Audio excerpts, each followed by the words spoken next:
Hello guys, so today I just want to make a video about the widow's mite, meaning that in the Bible there was actually a widow, like going inside the temple where Jesus was preaching. Jesus was preaching inside the temple and people were offering, what they had, in the temple. So this widow, she was super poor. She was so poor, she had 2 mites of coins. And back then, those coins were like, they were, not worth like really anything. They were like pennies. Like in our days, they were like pennies in that time, you know. So it was really low, in value. And as Jesus was preaching in the temple, they were offering like silver, coins. Like there was rich men, rich women, just offering, rich people offering like even more than what she had. So she gave her life spending, and she gave her life earnings, that's all she had was 2 like pennies back then, 2 mites. So I got this on Amazon. It's a authentic. This is a one of the widow's mite. So this is the one that not the exactly one that she had, but this is the same coin she had. It's called the widow's mite. See, and it's just, this coin was in Jesus' time, and when he was living. So I'm gonna read this to you guys. I'm gonna tell you guys what the main message is. So I'm gonna read it and I'll show you the coin.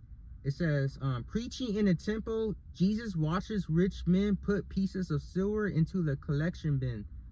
Then he watches an old woman deposit 2 mites. He observes that this poor widow has put in more than all those who have given to the treasury, for they all put in out of their abundance. But she, out of her poverty, put in all that she had, her whole livelihood. And this is in Mark chapter 12, verse 41 through 44. The parable repeated in Luke chapter 21, verse 1 through 4 is understood to extol the virtues of charity. So this is authentic, this is authenticity. This is a real coin, back then, like over 2,000 years, when Jesus was living. And it says, and I'm going to read, it says, certificate of authenticity, the biblical widow's mite bronze coin of Judea. So this is what it says. It's in like a little slip, like plastic slip. And this is right here, and this, certificate of authenticity. It's true, it's real. It says mite is a 1611 King James translation for the Greek. It says in the Greek word, or lipton. That's what they call it in Greek, the coin lipton. And it says struck during the Hasmonean dynasty 140/37 BC. These small bronze types were the lowest denomination Judean coin. Among the variations, most were carelessly and crudely struck, usually off-center or odd-shaped flants. Legends are generally unreadable. Leptons circulated through the Holy Land during the lifetime of Jesus Christ.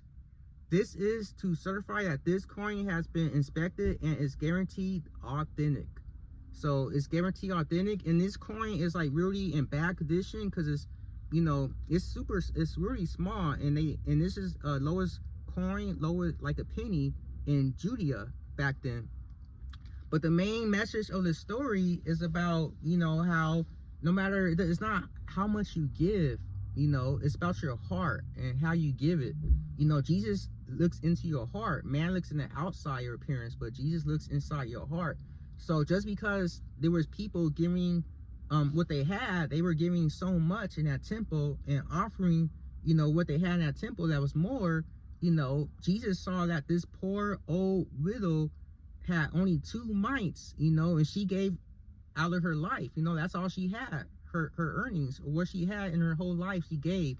And it's just the importance of how we give. It's not how much we give, it's how we give from the heart.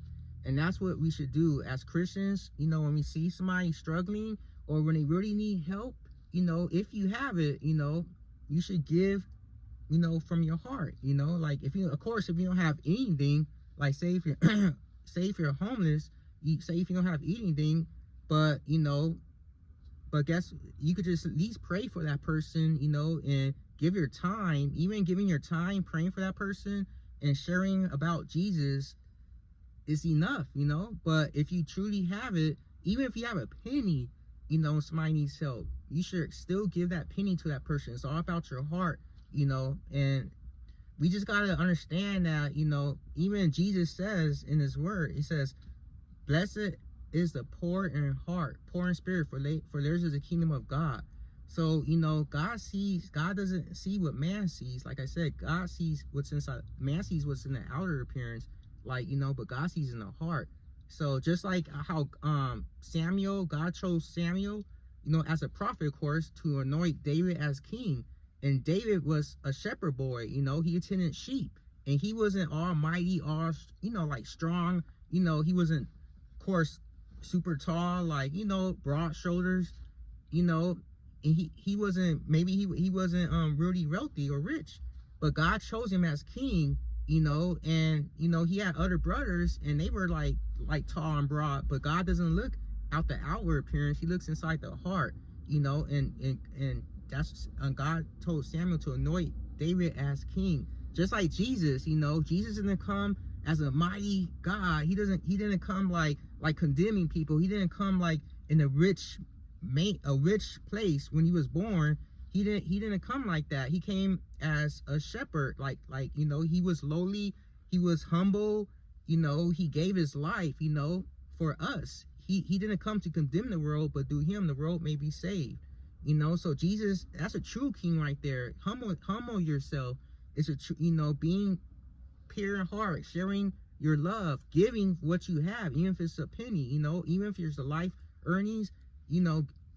It's just about your heart, you know. Jesus looks in your heart, and we got to understand as true Christians that it's not about us. Everything we have in this world, you know, it's all belongs to Jesus. All belongs to God, because he created the whole world.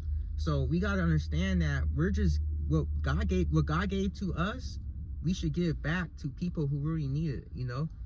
And I'm not saying give your whole house up or give everything in your house, or, you know, like I'm just talking about giving what's in your heart, you know. Like, you see somebody that's really needs help, don't just pass by them, you know. Like the person, the Samaritan, you know, like when the Samaritan didn't pass by them, then, you know, the good Samaritan stopped. Just the priest, everybody else passed by that man in the Bible who was struck down by thieves, who was hurt, who was beaten, who was laid down, and people just kept passing him. But the good Samaritan stopped, you know. He helped them. He paid for him to have somewhere to stay. He fixed, you know, he took care of him, you know, his scars and everything. That's what Jesus sees, what's inside of our heart. So I'm just letting you guys know that Jesus is king. He loves you, and it's not, you know, I'm just happy to share about Jesus and share the love of Jesus, because it's not about us, it's about Jesus. So accept Jesus with a pure heart and you will be saved. God bless.